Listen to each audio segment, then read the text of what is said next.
তুমি এখনো বেনামাজি, এখনো সকালবেলা তুমি ঘুমাও, এখনো তুমি আল্লাহকে ভুলে আছো, এখনো তোমার কাছে তওবার কথা তোমার চিন্তাতে আসে নাই। তুমি অনেক কিছু হতে পারো, তুমি মুসলমানের কাতারে থাকবা না। তুমি অনেক কিছু হতে পারো, তুমি ইসলামের কাতারে থাকবা না। যারা নামাজ পড়ো না, তুমি টের পাও না, মসজিদের দরজা তোমার জন্য বন্ধ হয়ে যাবে।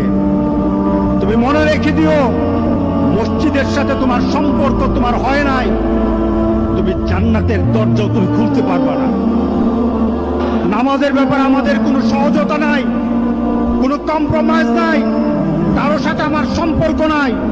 নামাজ আছে তো সম্পর্ক আছে, নামাজ নাই আল্লাহর সাথে তার সম্পর্ক নাই, আমার সাথে তার কোনো সম্পর্ক নাই।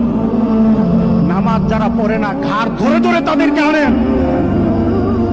কেন নামাজ পড়বা না? তুমি মুসলমান। এই মুহূর্তে তুমি আমরা এক কাতারে দাঁড়াই। এটা যদি আপনার সন্তান হয়ে ধরেন, নামাজ পড়তে আসো। মুহাম্মদ সাল্লাল্লাহু আলাইহি সাল্লামের কথা কঠিন ছিল নামাজের ব্যাপারে। রাসূল সাল্লাল্লাহু আলাইহি সাল্লাম বলেছেন, তোমার সন্তান 7, নামাজ শিখাও। তোমার সন্তান 10, নামাজ না পড়লে তারে পিটাও। কে বলেছেন? কে বলেছেন? রাসূল বলেছেন। তাহলে রাসূল কঠিন হলেন না? নামাজের ব্যাপারে কঠিন না?